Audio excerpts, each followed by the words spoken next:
GM Vidyaniketan Public School, shaping minds of the future. Founded in 2005 under the aegis of GM Education Trust, we are affiliated to the CBSE Board, New Delhi.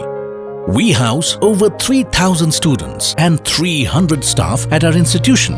Well-equipped classrooms with digital learning facilities, a highly dedicated and experienced faculty team, state-of-the-art learning facilities, and hosts of engaging co-curricular activities are designed to allow our children to unlock their hidden potential.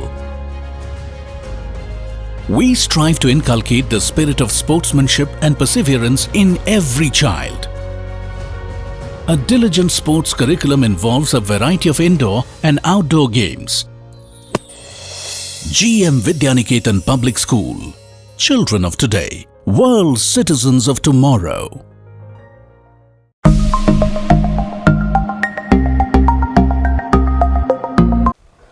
नमस्ते बच्चों, आज मैं आपको ध्वनि कविता को पढ़ाने जा रही हूँ। ध्वनि कविता को जो लिखने वाला है उसका नाम है सूर्यकांत त्रिपाठी निराला जी। उसका जन्म 21 फरवरी 1896 में हुआ था।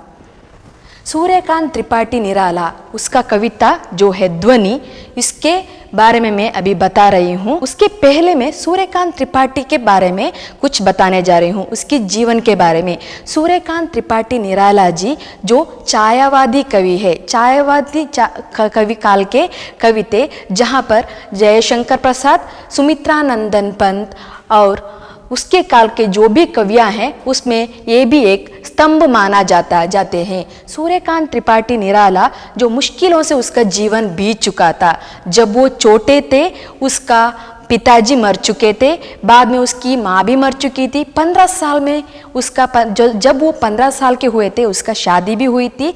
उसकी शादी के बाद वो उसकी पत्नी भी मर चुकी। मतलब जब वो छोटे थे सभी जो भी उसके परिवार वाले हैं सब लोग मर गए। मतलब उसका जीवन बहुत ही मुश्किलों से बीत चुका था। इसी मुश्किलों के समय में भी वो कुछ साहित्य भी लिखने लगे, कविताएं लिखने लगे और उपन्यासकार भी वो हो चुके थे।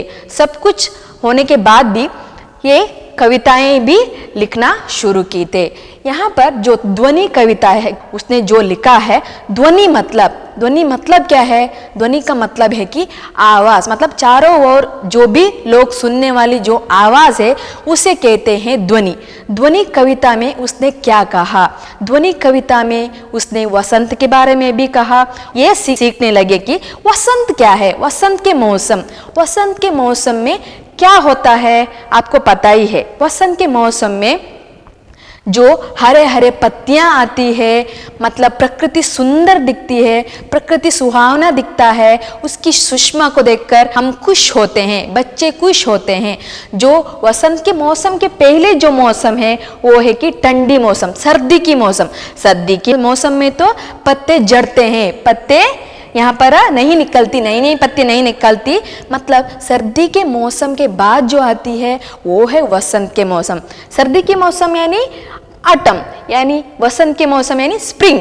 मतलब वसंत के मौसम में जो आते वक्त जो नयापन आता है, उसके जीवन में जो नयापन आता है, उसी तरह इस कवि कहता है कि उसमें जीवन में भी वसंत आ चुका है, नयापन आ चुका है। नयापन आने से वो कितनी उत्साह से काम करने लगा है, कितनी अच्छी काम करने लगा है, कितनी अच्छी कविताएं लिखने लगा है। ऐसे ही वो कहता है कि वसंत मौसम तो बहुत ही सुहावना लगता है। वसंत मौसम को इसलिए वर्षा की ऋतुराज भी कहते हैं। ऋतुराज क्यों कहते हैं? वसंत को ऋतुराज कहते हैं, ऋतुओं की राजा। सभी ऋतुओं में से 6 ऋतुएं हैं, सभी ऋतुओं में से एक अलग ऋतु है, अच्छी ऋतु है, सब लोग पसंद करने वाले ऋतु ही वसंत ऋतु है। वसंत ऋतु में सब हरा भरा रहता है, प्रकृति भी बहुत ही सुहावना लगता है। इसलिए आज मैं सूर्यकांत त्रिपाठी निराला द्वारा रचित एक कविता, ध्वनि कविता के बारे में कुछ कहना चाहती हूँ। आपकी किताब खोलिए, पृष्ठ संख्या 1, उसमें है ये कविता, ध्वनि कविता। इसे ध्यान से देखिए और ध्यान से पढ़िए और ध्यान से जो भी मैं कहती हूँ उसे ध्यान से सुनिए। जो भी है इस किताब में, इसे मैं इसमें लिखी हूँ, ये यहाँ पर भी आप देख सकते हैं। कविता का नाम है कि ध्वनि। उस कविता को लिखने वाला आपको पता है कि सूर्यकांत त्रिपाठी निराला जी। ध्वनि मैं अभी एक बात पढ़ती हूँ, ध्यान से सुनिए। अभी ना होगा मेरा अंत, अभी अभी ही तो आया है मेरे वन में मृदुल वसंत। अभी ना होगा मेरा अंत, हरे हरे ये पात, डालियां कलियां कोमल गात। मैं ही अपना स्वप्न मृदुल कर फेरूंगा निद्रित कलियों पर जगा एक प्रत्युष मनोहर। पुष्प पुष्प से तंद्रालस लालसा खींच लूंगा मैं, अपने नव जीवन का अमृत सहर्ष सींच दूंगा मैं। द्वार दिखा दूंगा फिर उनको मैं मेरे जहां अनंत, अभी ना होगा मेरा अंत। यहाँ पर कवि जो कविता में कह रहे हैं, ध्वनि कविता में, यहाँ पर उसकी गूढ़ अर्थ और ही होता है। सरल भाषा में कवियाँ अपनी कविताएं नहीं लिखते और उसके बारे में आपको उसका अर्थ नहीं समझ पाते। उसका गूढ़ अर्थ मतलब उसकी जो भी अंतर अर्थ अलग ही होता है। यहाँ पर ध्वनि कविता में जो भी उसकी मन की ध्वनि, कवि की मन की ध्वनि के बारे में, जो भी मन के अंतर में जो भी है उसको वो बाहर दोहराना चाहता है, बाहर अपनी लोगों को, नवयुवकों को कहना चाहता है।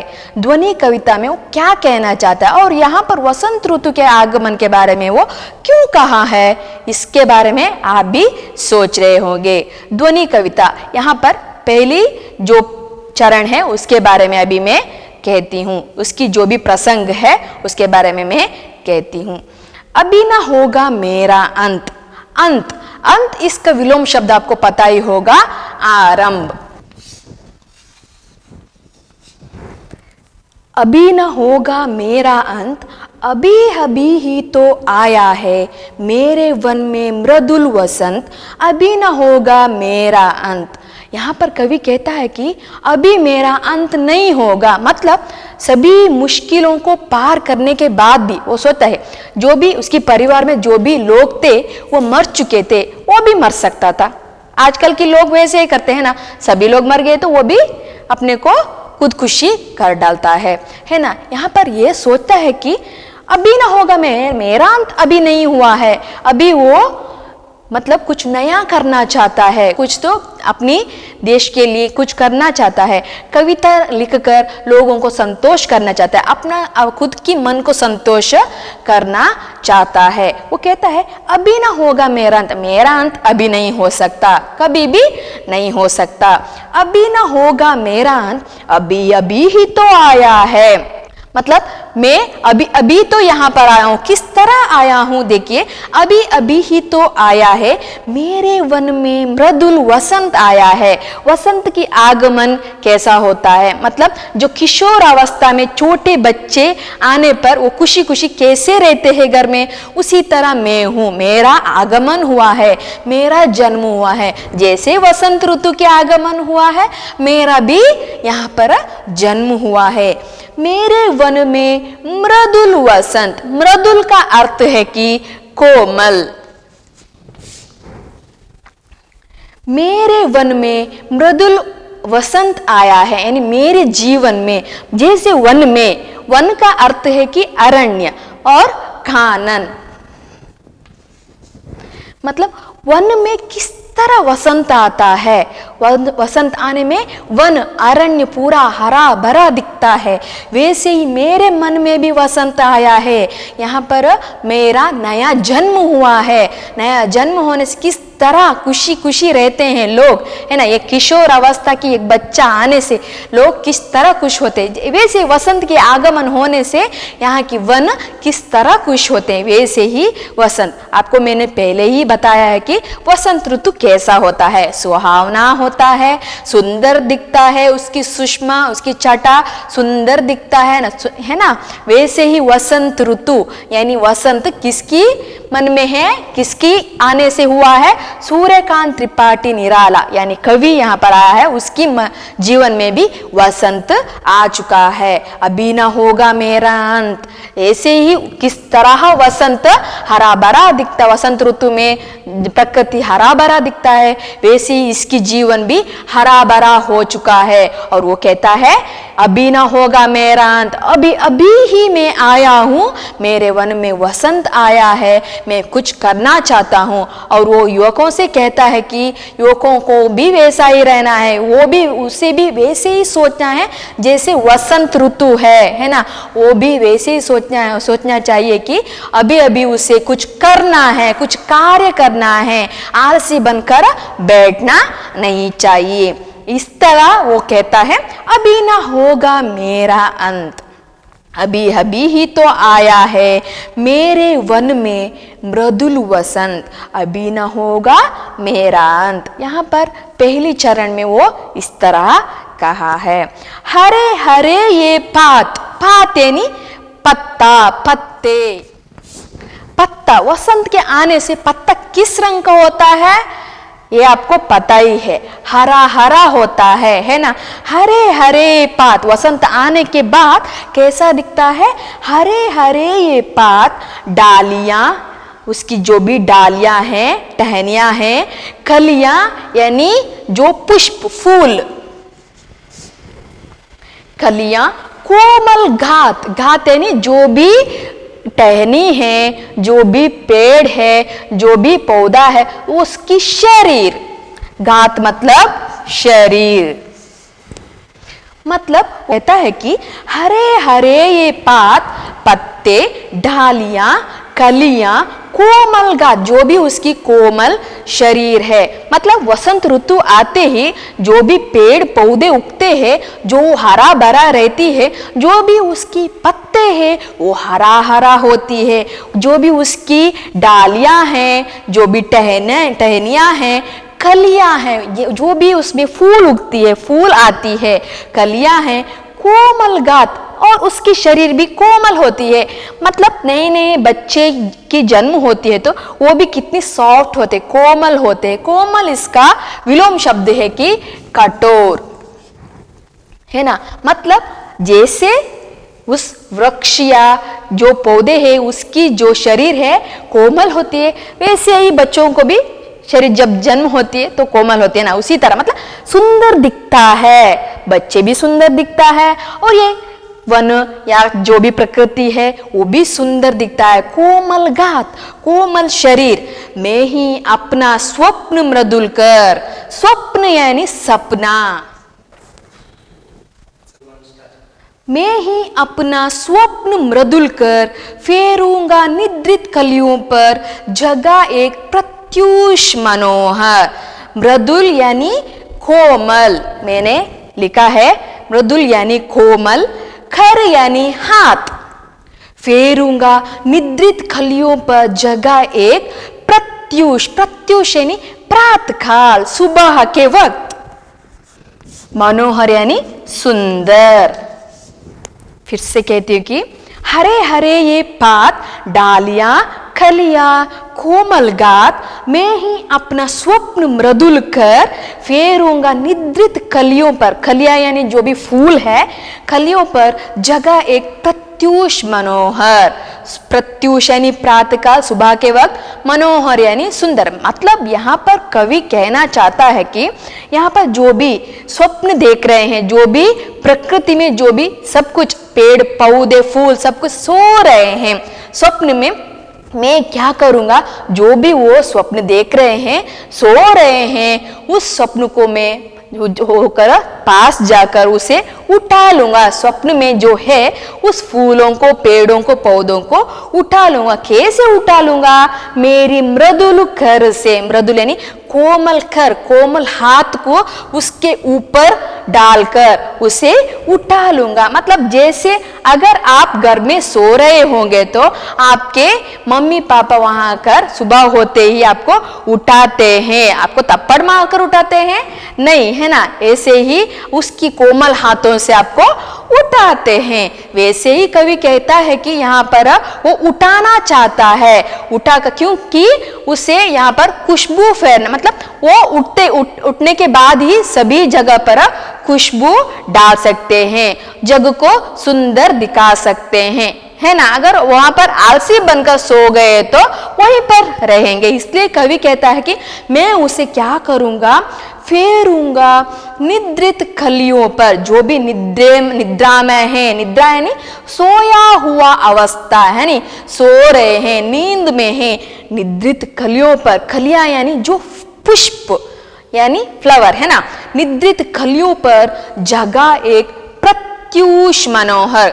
कब मैं उसे उठा दूंगा, रात के वक्त उठाना है नहीं, सुबह सुबह होते ही आप देख सकते हैं। सुबह सुबह अगर आप बाहर जाके देखें तो जो भी कलियां हैं वो खिल रही होती है ना।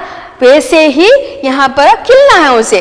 कैसे खिलते हैं, सूरज की रोशनी आते हैं, फूल सब खिल जाती है, पशु पक्षियां यहाँ पर गाना गाने शुरू करती है।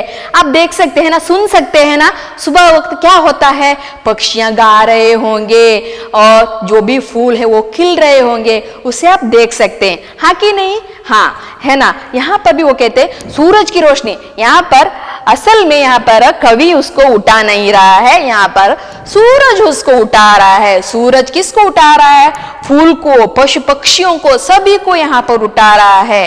फेरूंगा निद्रित कलियों पर जगा एक प्रत्यूष मनोहर। सुबह काल में प्रत्यूष यानी सुबह, सुंदर सुबह के वक्त में मैं उसे उठा दूंगा। मतलब कवि कहते हैं सूरज यहाँ पर प्रकृति में जो भी है, पशु पक्षी यानी जो भी फूल पेड़ पौधा, उसे सब उठाकर प्रकृति को सुंदर बनाता है, सुहावना दिखाता है। वैसे ही यहाँ पर ये कहता है, यहाँ पर असल में वो कहना चाहता है कि कवि नव युवकों को प्रगतिशील रहना है, वहां पर सोते हुए वहां पर घर में ही नहीं रहना है, कुछ ना कुछ काम करना है ना। वो कहता है उसे प्रोत्साहित करना चाहता है, किसे, यहाँ पर युवकों को प्रोत्साहित करना चाहता है और कहना चाहता है कि तुम आगे बढ़ो, कुछ करके दिखाओ, कुछ करो, वैसे आलसी बनकर मत बैठो, है ना। यानी वसंत ऋतु आया है,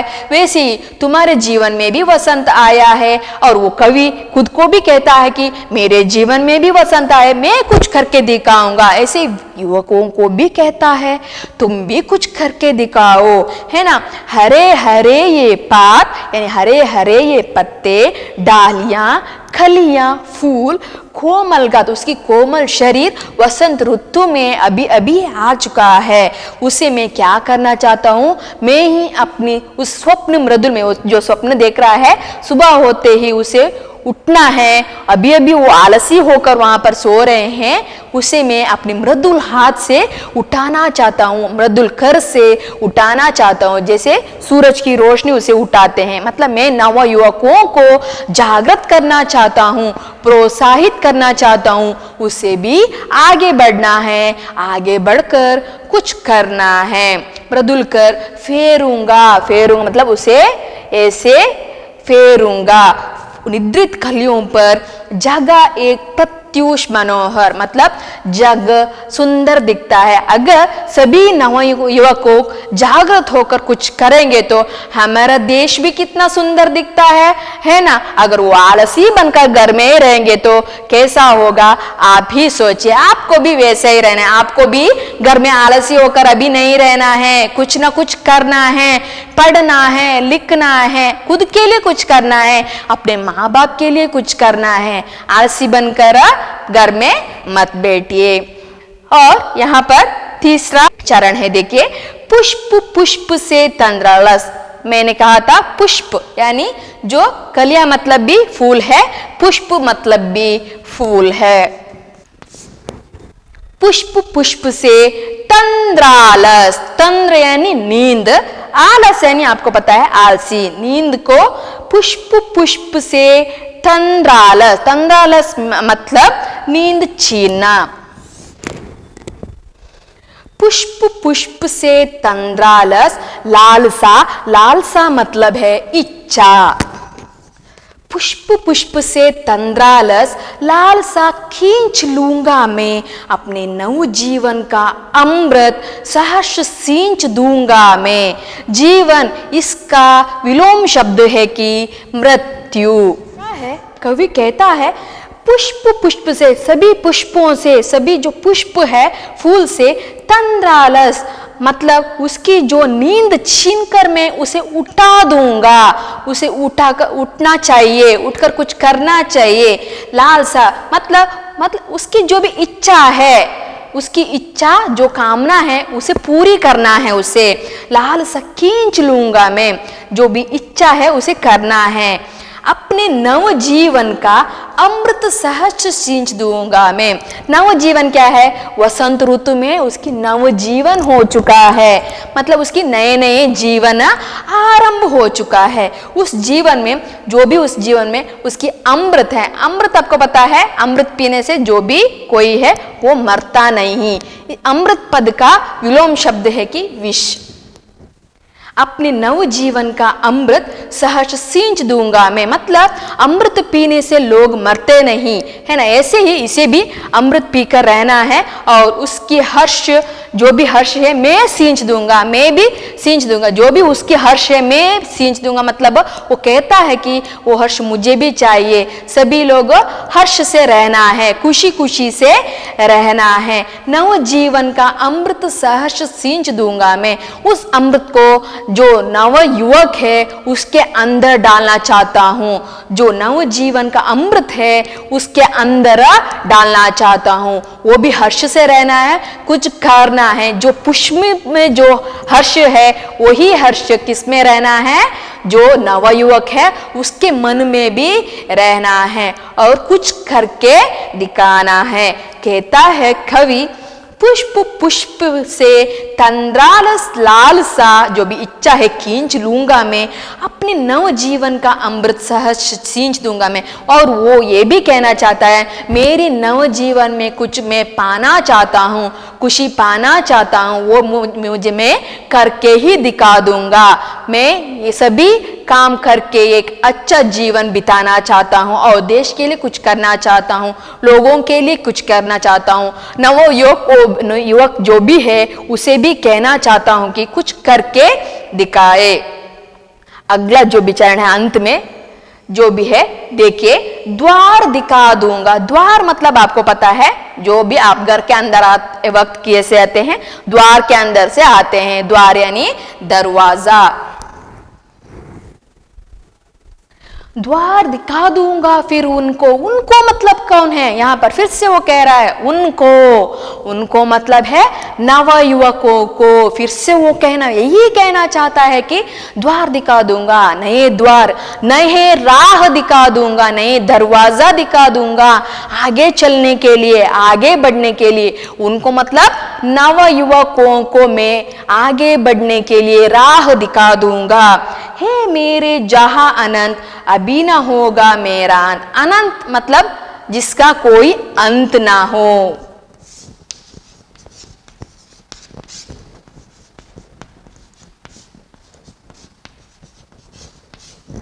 वो फिर से कहता है, द्वार दिखा दूंगा फिर उनको, नवयुवकों को, हे मेरे वे जहां अनंत, मतलब जिसका अंत ना हो। मतलब हमें ऐसा ही सोचना है कि मेरा अंत कभी नहीं होगा, तब हम सोच सकते, समझ सकते कि हम कुछ कर सकते हैं। अगर हम ये सोचेंगे तो हमारा अंत अभी होगा, यही सोचकर हम जीवन बिताएंगे तो हम क्या करेंगे? कुछ भी नहीं कर सकते, हमारे जीवन में कुछ भी नहीं कर सकते और हम घर में रहकर आलसी बन जाएंगे। वो कहता है, द्वार दिखा दूंगा फिर उनको, हे मेरे वे जहां अनंत, अभी ना होगा मेरा अंत। यही सोचना है। युवकों को कहता है कि वो प्रोत्साहित करता है, आगे बढ़ने के लिए कहता है और कहता है, हे नवयुवक तुम्हें आगे बढ़ना है, कुछ करना है, कुछ करके दिखाना है ना। वो कहता है, फिर से कहता है अभी ना होगा मेरा, और खुद को भी कहता है कि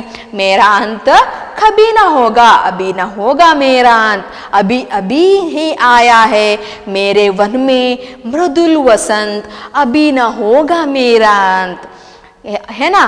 फिर से वो कहता है कि यहाँ पर सूर्यकांत त्रिपाठी निराला वो क्यों लिखा है इस कविता को इस तरह लिखा है कि वो मुश्किलों से अपने जीवन न बिता चुका है और वो कहता है कि मुश्किलें आने पर हमें वहीं पर बैठना नहीं चाहिए, डट कर उसका मुकाबला करना है और आगे बढ़ना है, आगे चलना है, कुछ करके दिखाना है। जैसे मैं यहाँ पर हूँ, मेरा मुश्किलों के समय में भी मुश्किल आने के बाद भी मैं हारा नहीं, मेरा वो सोचता है कि मेरा अंत अभी नहीं हुआ है, मैं कुछ कर सकता हूँ, मैं आगे बढ़ सकता हूँ। इस कविता में वो इसी को ही कहा है, नवयुवकों को आगे बढ़ने के लिए कहा है और प्रोत्साहित कर रहा है। यहाँ पर फिर से मैं एक बात पढ़ूंगी, ध्यान से देखिए, फिर से एक बार देखिए इस कविता को, मैं एक बार फिर से पढ़ूंगी, ध्यान से देखिए और ध्यान से सुनिए। ध्वनि कविता को लिखने वाला आपको पता ही है, सूर्यकांत त्रिपाठी निराला जी। उसकी जन्म कब हुआ है? 21 फरवरी 1896 में। और इसे मैं पढ़ूंगी, एक बार ध्यान से सुनिए। अभी ना होगा मेरा अंत, अभी अभी ही तो आया है मेरे वन में मृदुल वसंत, अभी ना होगा मेरा अंत। कवि यहाँ पर कह रहा है कि अभी ना होगा मेरा अंत, अभी अभी उसके जीवन में नयापन आया है। वसंत ऋतु की तरह उसके जीवन में भी एक ऋतु आया, मतलब उसकी जीवन एक नया दौर से गुजर रहा है। हरे हरे ये पात आपको पता है, पत्ता, डालियां, कलियां, डालियां यानी टहनियां, कलियां, पुष्प, कोमल गात मतलब कोमल शरीर में ही अपना स्वप्न मृदुल यानी कोमल, कर यानी हाथ, फेरूंगा निद्रित कलियों पर, नींद में रहने वाला पुष्पों पर, जगा एक प्रत्यूष मनोहर, उसे जगाऊंगा। कब? प्रत्यूष मतलब सुबह के वक्त, मनोहर यानी सुंदर मौसम में, सुंदर मौसम की एक सुंदर सुबह में उसे उठा दूंगा, उसे जगा दूंगा, कुछ करके दिखाने के लिए, कुछ आगे बढ़ा। मतलब प्रकृति क्या करता है? प्रकृति सभी जगह हरा भरा करता है, सुंदर दिखाता है, मतलब उसे देखने से हमें ये लगता है कि प्रकृति कितना सुंदर दिख रहा है ना। उसी तरह हम पुष्प से तंद्रालस लालसा खींच लूंगा मैं, अपने नव जीवन का अमृत सहस सींच दूंगा मैं। पुष्प जो भी आलस में सो रहे हैं उसे उठाकर, जो भी उसकी हर्ष है उसे खींच लूंगा। मेरे अंदर में जो हर्ष है उसे बाहर निकालूंगा, मैं भी हर्ष में रहूंगा। और नवयुवकों को भी कहूंगा कि तुम भी हर्ष में रहो, खुशी खुशी रहो। अपने नव जीवन का अमृत सहर्ष सींच दूंगा मैं, मेरे जीवन में जो भी अमृत है वो बाहर निकालूंगा, सींच दूंगा। द्वार दिखा दूंगा, द्वार यानी दरवाजा, द्वार दिखा दूंगा फिर उनको यानी नवयुवकों को, द्वार दिखा दूंगा फिर उनको। हे मेरे वे जहां अनंत, अभी ना होगा मेरा अंत, अभी ना होगा मेरा अंत। यहाँ पर सूर्यकांत त्रिपाठी निराला जी कितनी सुंदरता से इसे कह रहे हैं, है ना। आपको पता है, आपको अभी इसका जो भी प्रसंग है, वाक्य का अर्थ है, अब उसके बारे में आपको पता चला है। जो भी उसके अंदर आने वाले जो भी विलोम शब्द है आपको पता है। अंत का विलोम शब्द है आरंभ, कोमल का विलोम शब्द है कठोर, जीवन का विलोम शब्द मृत्यु और अमृत का विलोम शब्द है विष। उसमें जो भी आने वाले जो भी अर्थ है, जो भी वहां पर कह रहे हैं, मृदुल, कोमल, वन, खानन, अरण्य। वन की पर्यायवाची भी है, दो अर्थ भी है, दो से भी ज्यादा अर्थ है। वन, खानन, अरण्य जो भी कह सकते हैं। पात, पत्ता और खलियां, फूल, पुष्प, है ना। गात मतलब शरीर, स्वप्न यानी सपना, कर मतलब हाथ, प्रत्यूष प्रातःकाल, मनोहर सुंदर, तंद्रालस यानी नींद से छीनकर। लालसा मतलब जो भी इच्छा है, आशा है। द्वार यानी दरवाजा। अनंत मतलब जिसका कोई अंत ना हो, अनंत तक रहना। फिर से मैं एक बार इसकी अर्थ आपको समझाना चाहती हूँ। ये कहना चाहती हूँ कि सूर्यकांत त्रिपाठी निराला जी है, वो एक छायावादी कवि है। छायावादी का मतलब तो आप पता है ना, आपको पता है ना। छायावादी कवियों का मतलब क्या है? छायावादी कवियां मतलब जो अक्सर वो लोग प्रकृति के बारे में ज्यादा लिखते हैं। जैसे उस वक्त महादेवी वर्मा, जयशंकर प्रसाद और सुमित्रा नंदन पंत ज्यादातर छायावादी कवि थे, छायावादी युग के कवि थे। छायावादी युग के कवि यानी महादेवी वर्मा, जयशंकर प्रसाद, सुमित्रा नंदन पंत, सूर्यकांत त्रिपाठी निराला, वो जो 4 लोग हैं, वो उस छायावादी जो कवियां हैं, छायावादी युग के कवियां हैं, वो 4 लोग 4 स्तंभ की तरह है ना। स्तंभ यानी पिल्लर। वो लोग ज्यादातर प्रकृति के बारे में ही लिखते थे। वो एक मतलब सूर्यकांत त्रिपाठी निराला जी भी छायावादी कवि है, प्रकृति के बारे में ज्यादातर उसकी कविता में लिख रहे थे। वो एक मतलब बहुत कहानियां लिखे हुए थे और बहुत ही उपन्यास भी लिखे हुए थे। उसका जन्म कब हुआ आपको पता है? 21 फरवरी। और वो इस कविता में क्या कह रहे थे? मतलब अपने जीवन में, जीवन की संघर्ष में जो भी उसने कठिनाइयां झेली है, उसे जो झेलना पड़ा, उससे आगे चलकर कुछ करना चाहता है और कहना चाहता है कि मैं आगे चलना चाहता हूँ। और वो कहता है कि मेरा अंत अभी नहीं होगा। मतलब उसकी जो भी फैमिली की जो भी लोग हैं, उसकी परिवार के जो भी लोग हैं, वो मर चुके थे। इसलिए वो कहता है कि मेरा अंत अभी नहीं होगा, अभी मुझे कुछ करना है, कुछ करके आगे बढ़ना है। वो कहता है अभी ना होगा मेरा अंत, अभी ही आया हूँ। वसंत यहाँ पर कैसे आया? अभी वसंत आया है। वसंत आकर, वसंत ऋतु में क्या क्या होता है मैंने पहले भी कहा है। वसंत ऋतु में क्या क्या होता है, वैसे वसंत ऋतु की तरह ही उसकी जीवन में भी हो रहा है। वसंत है ना, उसकी मतलब उसकी वसंत ऋतु में क्या क्या होता है, उसी तरह उसके जीवन में भी होना है। कुछ अलग होना है, नयापन होना चाहिए, है ना। अभी ना होगा मेरा अंत। हरे हरे पात, डालियां, कलियां और कोमल गात। मतलब हरे हरे पत्ते आते हैं, डालियां आती है, हरे हरे पुष्प यहाँ पर मतलब पुष्प आती है, हरे हरे पत्ते आते हैं, कोमल गात यानी कोमल शरीर उसकी आती है। मतलब अभी उसका जन्म हुआ है, जैसे पेड़ पौधों की, उसी तरह यहाँ पर उसका भी जन्म हुआ है। उसका जन्म किस लिए हुआ है? आलसी बनकर बैठने के लिए, सोने के लिए नहीं, कुछ कर दिखाने के लिए, आगे बढ़ने के लिए, कुछ करना है उसे, है ना। मैं ही अपना स्वप्न मृदुल कर फेरूंगा निद्रित कलियों पर, जगा एक प्रत्युष मनोहर।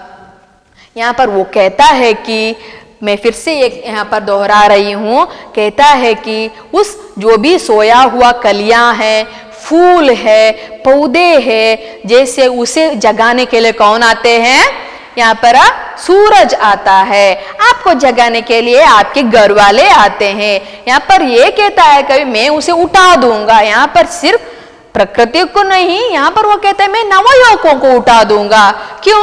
कुछ करने के लिए, आगे बढ़ने के लिए उत्साहित कर दूंगा। कुछ करना है ना। अगर वो उत्साह से काम करेंगे, उमंग से काम करेंगे, कुछ करेंगे तो हमारे देश के लिए कुछ अच्छा ही होगा। इसलिए वो कहता है कि डालियां, कलियां सबके ऊपर में अपने मृदुल कोमल हाथ को डालकर उसे जगा दूंगा, है ना। और वो जो भी वो नींद में है उसे उठा दूंगा। और उसे जो उठाने से प्रकृति सुंदर दिखता है, हरा भरा दिखता है ना। जगा एक प्रत्युष मनोहर, पुष्प से तंद्रालस लालसा खींच लूंगा। मतलब जो भी आलसी है उसके जीवन में, उसे मैं खींच लूंगा। मतलब उसकी हर्ष, जो भी हर्ष है उसमें रहना है, खुशी से अपने जीवन बिताना है, अपने नव जीवन का अमृत सहज सींच दूंगा।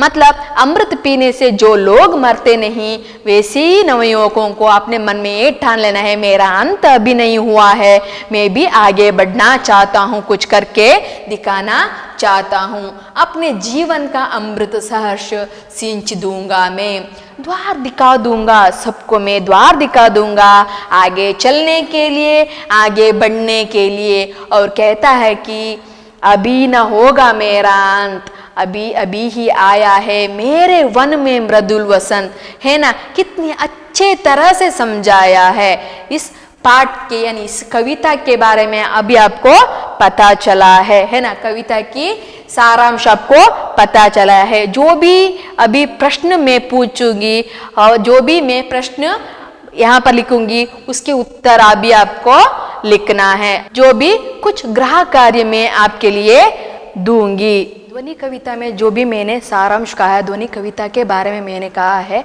उसकी गृह कार्य ये है। इस गृह कार्य को आपके किताब में अच्छे से लिखना है और वहाँ पर डेट भी डालना है। आज की डेट को आपको डालना है, आज को आपको उसके लिए अंक भी मिलेगा।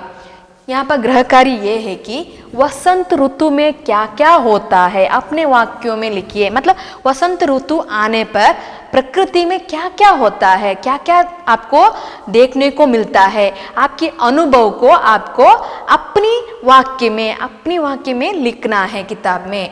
दूसरा है कवि नव युवकों को क्या क्या कहना चाहता है। इस कविता में कविता के जो भी भीतर की वाक्य है उसके अतिरिक्त मतलब उसके अलावा और क्या क्या कहना चाहता है और उसे नवयुवकों को क्यों इस तरह कहता है, अभी ना होगा मेरा अंत क्यों कहता है।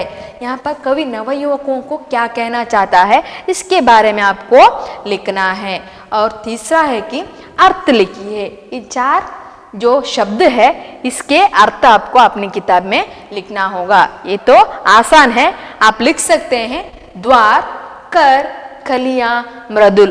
और जो भी टेक्स्ट बुक में है, आपकी बुक में जो भी अर्थ है, जो कविता होने के बाद जो भी अर्थ उसमें है उसे भी उसके साथ लिखना होगा। उसका अर्थ का जो भी उत्तर है उसी में ही है, उसे लिखना है। ये गृह कार्य को पूर्ण करके आइए। जो भी मैंने गृह कार्य दिया है आपको उसे पूर्ण करके आना है। धन्यवाद।